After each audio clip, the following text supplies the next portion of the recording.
मैं ये चाहता हूं कि पाकिस्तान दुनिया के नक्शे पे न रहे, क्योंकि ये आतंकवाद का एक पेड़ है पाकिस्तान। जब तक ये पेड़ रहेगा, फल आता रहेगा। मैं ये चाहता हूं कि ये पेड़ कट जाए। अस्सलामुअलैकुम एवरीवन, कैसे हैं आप लोग? अल्हम्दुलिल्लाह मैं ठीक हूं और उम्मीद करती हूं कि आप लोग खैरियत से होंगे। मैं शमनाज फ्रॉम मुंबई।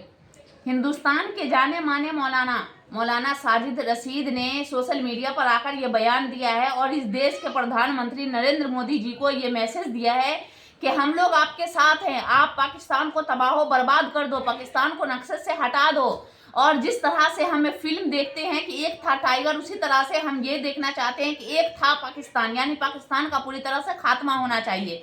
और जिस वक्त मौलाना साजिद रशीद को ये पता चला कि एयर स्ट्राइक हो गया है और वीजा को रद्द कर दिया गया, पाकिस्तान के लोग मर रहे हैं, तो इनकी खुशी नेक्स्ट लेवल की थी। यानी ये इतनी खुश हो गए कि उनकी कोई खुशी की इंतहा नहीं थी और ये चाहते हैं कि इसी तरह से ये चलता रहे, क्योंकि पाकिस्तान के लोगों की वजह से हिंदुस्तान के मुसलमानों पर खतरा आता है। हिंदुस्तान के लोग आतंकवादी कहलाते हैं। पहले आप इनकी ये 2 मिनट की ये वीडियो देखिए, आपको मुकम्मल बातें समझ में आ जाएगी, फिर मैं आगे आपसे बात करती हूँ। जिस वक्त इस चीज का पता चला कि हिंदुस्तान ने सर्जिकल स्ट्राइक किया है, तो मानो एक ऐसी खुशी मन में दौड़ी, एक ऐसा महसूस हुआ कि जो मन में था वो पूरा हुआ, क्योंकि इससे पूरा समाज पीड़ित है।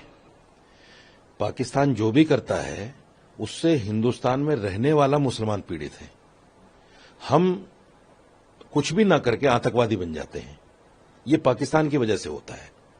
इसलिए हमने सरकार से मांग किया था कि अगर आप चाहें तो हिंदुस्तान का मुसलमान, हिंदुस्तान का इमाम सरहद पे जाके पाकिस्तान के साथ लड़ने को तैयार है।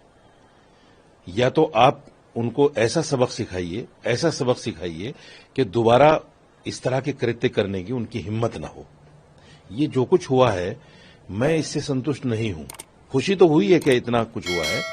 मैं ये चाहता हूं कि पाकिस्तान दुनिया के नक्शे पे न रहे, क्योंकि ये आतंकवाद का एक पेड़ है पाकिस्तान।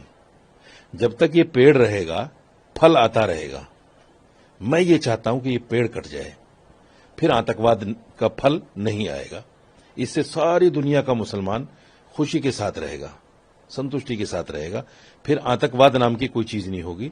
ये लोग जिहाद के नाम पर आतंकवाद कर रहे हैं, जिसको हम हमेशा कंडम करते हैं, आगे भी कंडम करेंगे। हिंदुस्तान का सारा मुसलमान शीशा पिलाई हुई दीवार की तरह सरकार के साथ खड़ा है। सारे अपने मतभेद भुलाकर सरकार के साथ हम खड़े हैं, जान माल से। जब भी जरूरत पड़ेगी, हम ये समझिए कि हम हिंदुस्तान की रिजर्व आर्मी है। अगर हमारी जरूरत पड़ेगी, सरकार आवाज देगी, हम फौरन तैयार हो जाएंगे। तो आप लोगों ने मौलाना साजिद रशीद साहब की बातें सुनी और ये कह रहे हैं कि हम बॉर्डर पर जाकर लड़ने के लिए भी तैयार है, पाकिस्तान का खात्मा होना चाहिए। देखिए, मैं ये नहीं कह रही कि मैं अपने मुल्क से गद्दारी कर रही हूँ या मैं एक हिंदुस्तानी खुद को नहीं बता रही हूँ और मुसलमान होकर पाकिस्तान में मुसलमान है इसलिए उनका सपोर्ट कर रही हूँ।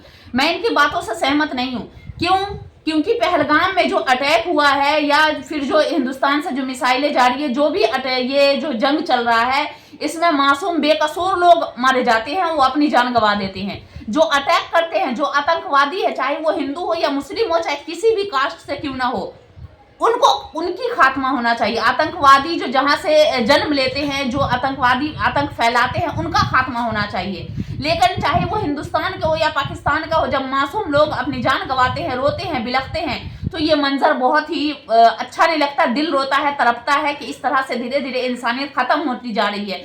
बहुत सारे लोग ऐसे हैं, हिंदुस्तान में हो या पाकिस्तान में हो, जिनका इनसे कुछ लेना देना नहीं है, ना आतंक से कुछ लेना है, ना इन मसले से कुछ लेना है। वो अपनी जिंदगी जीते हैं, रूखी सूखी खाते हैं, लेकिन उनको भी इन सब का शिकार होना पड़ता है। तो मैं इस चीज से मैं दुआ करती हूँ कि अल्लाह रब्बुल इज्जत हमारे देश में अमन और सुकून फैलाए और भाईचारा अता करे और लोगों की जो ये गलत सोच है कि उसका खात्मा हो जाए। उसका हिंदू ने ना हिंदुस्तान मिटेगा, ना पाकिस्तान नक्शे से मिटेगा, वहां की पब्लिकें खत्म होंगी और इंसानियत का खात्मा होगा।